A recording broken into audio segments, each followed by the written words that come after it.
They said he would never have a future. They laughed at his poor English, his simple clothes, and the smell of cleaning products lingering on his hands. During the day, he served coffee to hurried customers. At night, he cleaned bathrooms and carried heavy boxes at a gas station.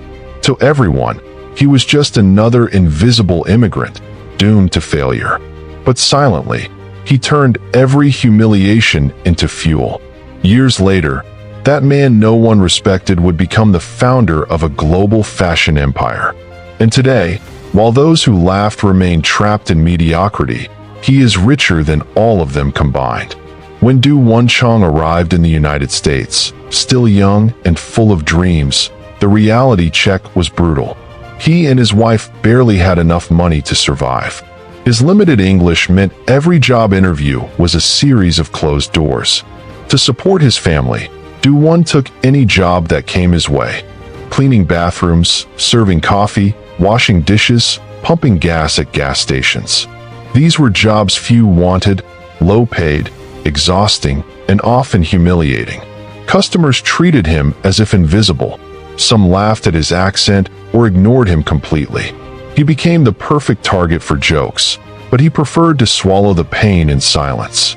Each laugh was a wound, but also a reminder that he needed to find a way out. In the eyes of the world, he was just another poor immigrant. He worked late nights cleaning stores, returning home with dirty clothes and calloused hands, and still didn't have enough to provide his wife with a comfortable life. Many said he would never escape that condition, that he was condemned to an invisible existence. But even amidst the humiliation, Du Wen carried something no one could steal, the knowledge that this wouldn't be forever. He carefully observed the customers, the store owners, the managers who passed him by without looking.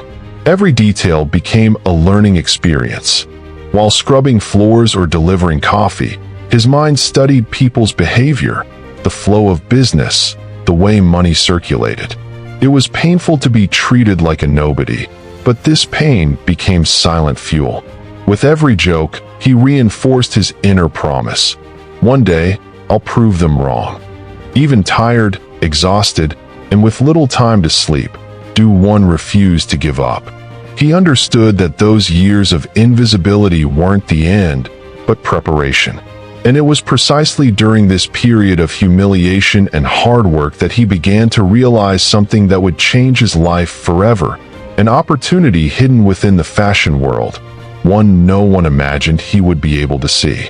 Every night, after long hours cleaning bathrooms and serving in cafes, Du Wenchang returned to the small apartment he shared with his wife. His exhausted body begged for rest, but his mind wouldn't stop. He lay in bed, staring at the cracked ceiling, and silently repeated, "I won't die like this. I won't end my life the way they think." This promise was more than a phrase. It was an unbreakable pact with himself. No matter how many times he was humiliated or how many people underestimated him, he carried within him the certainty that he would change his story. He knew that if he continued working just to survive, he would be doomed. But if he used each humiliation as fuel, he could transform his pain into power. Du Wen began to see the world differently. While cleaning offices, he analyzed how they were organized. While serving coffee, he observed the flow of customers, the products that sold the fastest, the details of the service. He didn't have an MBA, he didn't have a degree from a major university, but he possessed something even rarer: keen eyes and an insatiable hunger to learn. Each work shift was a practical lesson in disguise. He understood that his life would only change if he had the courage to build something of his own. And this promise grew stronger every day, even when everyone around him continued to laugh and tell him he never could. His wife, despite the difficulties, believed in his vision. She became his first partner, encouraging him not to give up and saving every penny they could manage. Together, they lived on the bare minimum, knowing that one day they would turn that sacrifice into something much greater. The promise was not just for themselves, but for all those who believed that success wasn't for poor immigrants. Du Wen wanted to prove the world wrong. And it was precisely this silent promise, made through tears and restless nights, that pushed him to take his first step toward his dream, risking everything he had to open a small business in the fashion industry. After years of accumulating small savings through hard work, Du Chong and his wife finally mustered the courage to take a chance. The idea seemed unlikely, opening a small clothing store. They had no formal fashion experience, nor major suppliers or in-depth retail knowledge. But they had something no degree could offer: the hands-on experience of observing daily how people shopped, how they chose, and how they consumed. In 1984, in a modest space in Los Angeles, the first store, called Fashion 21, was born. The inventory was small, the shelves improvised, and the work was done solely by the couple. Yet, that small outlet was the beginning of something that would change their lives forever. The first few days were chaotic. There were days when there were hardly any customers, and others when the bills seemed bigger than their courage. Friends and neighbors laughed, saying it was crazy to invest in clothes when they barely had any money. Many scoffed, reminding them that Du didn't speak English fluently and would never understand the American market. But while they laughed, he spent nights organizing inventory, adjusting prices, and studying trends. He discovered that his unique selling point lay in offering affordable, quality fashion to immigrants and young people who wanted to dress well without spending a fortune. Gradually, this strategy began to attract attention. In less than a year, the store that seemed doomed to failure began to explode in sales. Revenue grew dramatically, jumping from thousands to millions in a short time. Customers came from different neighborhoods and even other cities to shop there. The couple personally served each customer, creating a close, human experience. Fashion 21 was becoming a local phenomenon, and Du understood he had discovered a powerful model. But deep down, he knew this was just the first step in a much larger climb. And it was from these humble beginnings, built with sweat and courage, that a global empire known to all would be born: Forever 21. The unexpected success of Fashion 21 made it clear to Du Chong and his wife that they had found something unique. The small store, opened with improvisation and courage, quickly became a reference point for immigrants and young people seeking affordable fashion. The name soon needed to be rethought because the concept no longer fit into a single space. They wanted something that conveyed eternal youth, energy, and boldness. Thus was born Forever 21, a name that accurately reflected the brand's spirit, offering clothes that made anyone feel young and modern, regardless of age or bank account. The couple worked Sunday to Sunday, folding clothes, organizing inventory, and personally serving customers, never forgetting where they came from. Every detail, from the window display to the selection of pieces, was planned with the obsession of someone who knew they could do no wrong. The expansion was explosive. Within a few years, new stores began popping up in various neighborhoods of Los Angeles and then in other cities across the United States. What was once a small dream became a chain. Du didn't have the resources of large corporations, but he had something his competitors underestimated: the ability to deeply understand his audience. He knew that young people wanted fast, beautiful, and affordable fashion, and he built a business model around this, turning Forever 21 into a consumer phenomenon. At each new opening, huge lines formed. The couple, once ignored and humiliated, now began to be seen as visionaries. Fashion magazines highlighted the phenomenon, and investors watched with admiration the seemingly limitless growth. Growth was so rapid that, in a short time, Forever 21 crossed borders, opening stores in other countries. What began as a small store in Los Angeles became one of the largest fast fashion chains in the world. Newspapers, magazines, and TV shows began to tell the story of Du Chong, the poor immigrant, ridiculed for his humble origins, who had built a global fashion empire. To many, it seemed like a fairy tale, but to him, it was simply the result of years of sacrifice, discipline, and vision. Within each store he opened, Do-won saw more than just full shelves. He saw the reflection of his silent promise to never give up. And while the world marveled at Forever 21's meteoric rise, Do-won silently remembered the humiliations of his past and promised himself he hadn't reached the top yet. Forever 21's meteoric rise brought with it not only admiration, but also fierce criticism. Major competitors, uncomfortable with the rise of an immigrant with no academic pedigree, tried to discredit the business, claiming its success was nothing more than a fluke. Business newspapers published articles insinuating that Forever 21 would never survive in a market dominated by giants. Do-won Chong read these words with a heavy heart, but instead of becoming discouraged, he turned them into fuel. He knew the corporate world doesn't forgive outsiders, especially one who dared to challenge established rules. While executives laughed at conferences, he spent nights reviewing spreadsheets, rethinking strategies, adjusting prices, and ensuring every customer had a reason to return. The criticism was harsh, but his resilience was greater. With success came the first setbacks. Rapid expansion posed enormous risks. Poorly planned inventories, stores opened in the wrong strategic locations, and staff hired without proper training.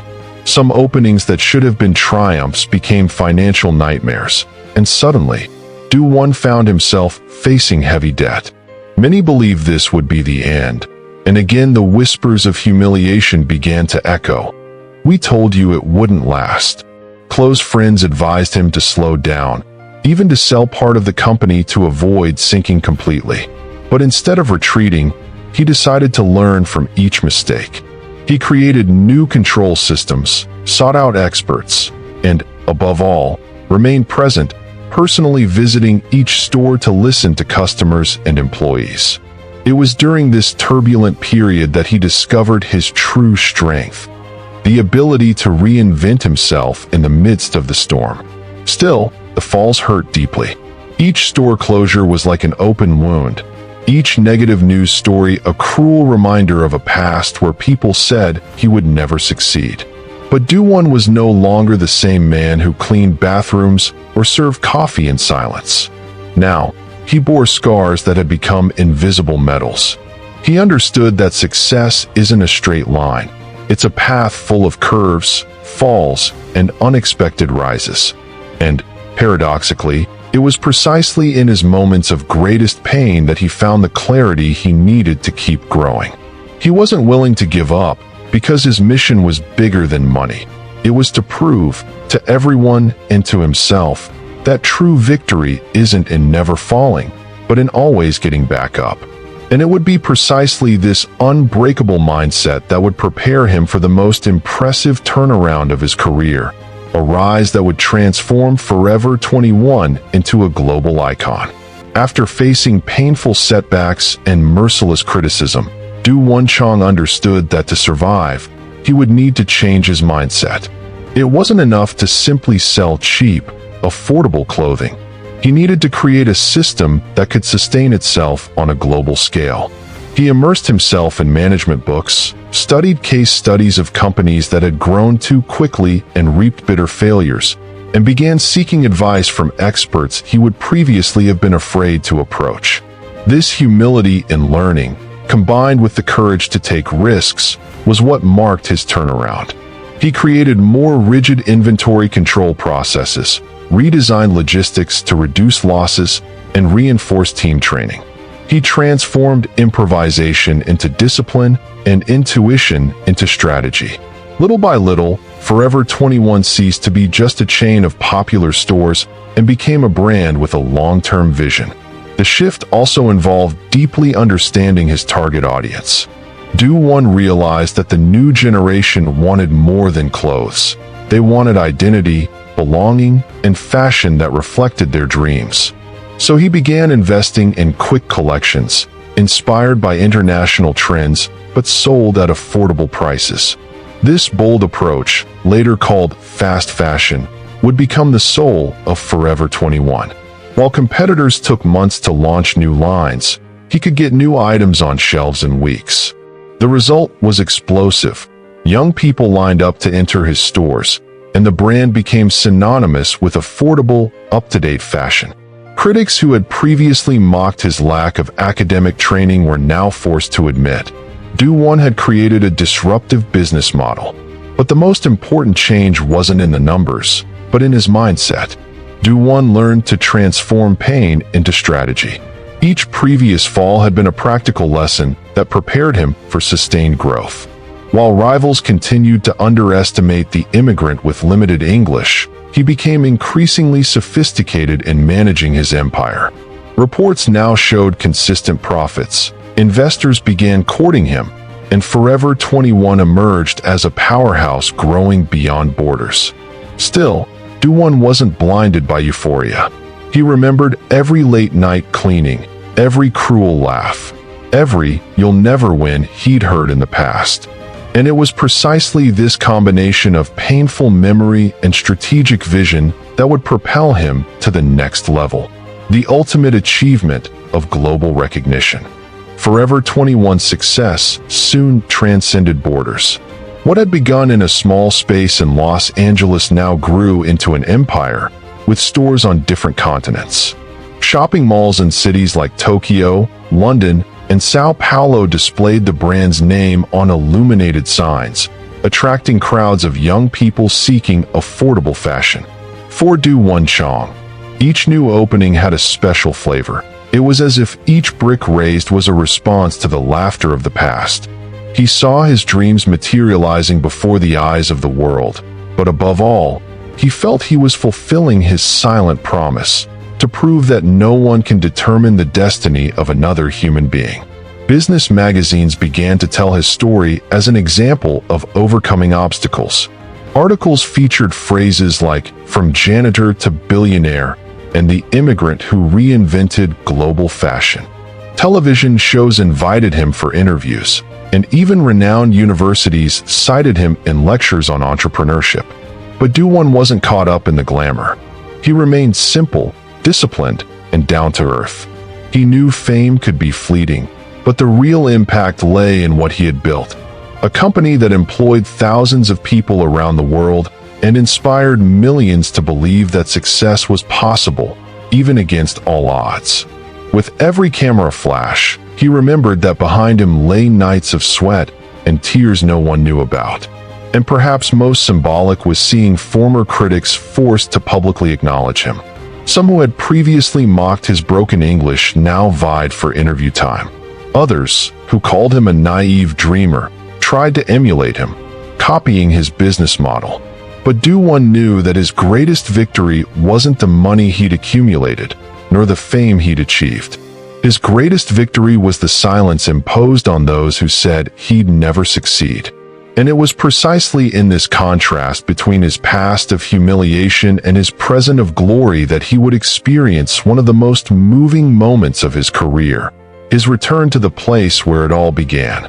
Years after being ridiculed and underestimated, Do One Chong received a special invitation to return to the community where he had begun his journey to tell his story. The emotion was immediate. Walking again through the streets where he had served coffee and cleaned bathrooms was like opening a book of painful but necessary memories. Every corner carried the echo of the voices that once told him, "You'll never win." Only now, instead of a worn uniform and calloused hands, he wore an impeccable suit and was welcomed as an honored guest.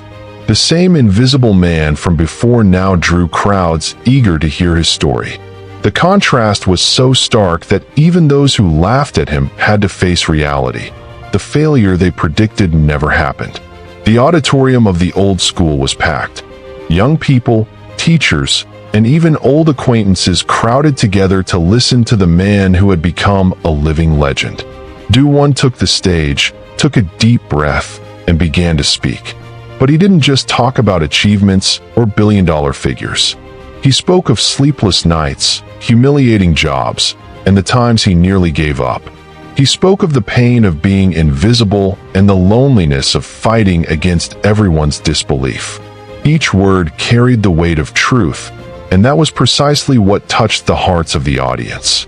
Some students wept, Others applauded between sentences, inspired by the possibility of transforming their own stories. He didn't need to prove anything anymore, but he still made a point of showing that nothing had been easy.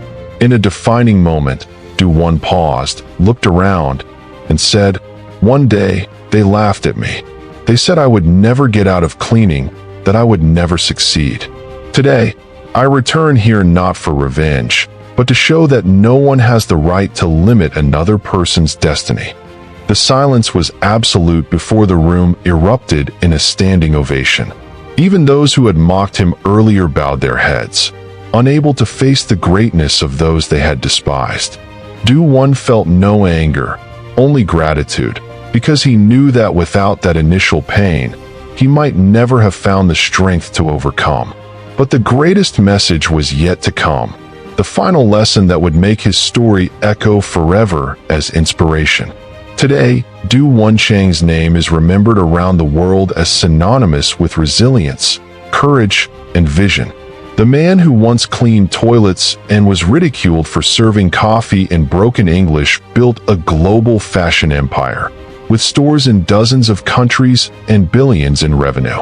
But for him, triumph isn't just in the numbers or the buildings bearing the Forever 21 name. The true triumph lies in the silent message sent to all those who laughed. No one has the right to decide another person's future. The invisible boy became a giant, not because he was born into privilege, but because he refused to believe the voices that told him he wouldn't succeed. The greatest lesson of his journey is simple and powerful. Failure is not defined by falls, but by giving up. Du Wan fell countless times, faced debt, criticism, and humiliation, but in every situation, he rose stronger. He learned that pain can be transformed into energy, that humiliation can be fuel, and that discipline is the bridge between dreams and achievements. This is the essence he leaves as his legacy, believing when no one else does, persisting when everyone doubts, and continuing when the world tries to stop you. His life proves that there is no easy path, but that the impossible lies before those who do not give up. And perhaps the most inspiring part is realizing that Du Wanchang didn't win just for himself. He won for all those who have ever been called failures, invisible, or useless. Today, as thousands of young people walk through the doors of Forever 21 in search of affordable clothing, they are also unknowingly coming into contact with a story of overcoming obstacles. A story that silently screams to every disbeliever, "You can do it too." They tried to humiliate him, but today, he is richer than all of them combined. And, more importantly, he is living proof that no one has the power to dictate the limits of a determined dreamer.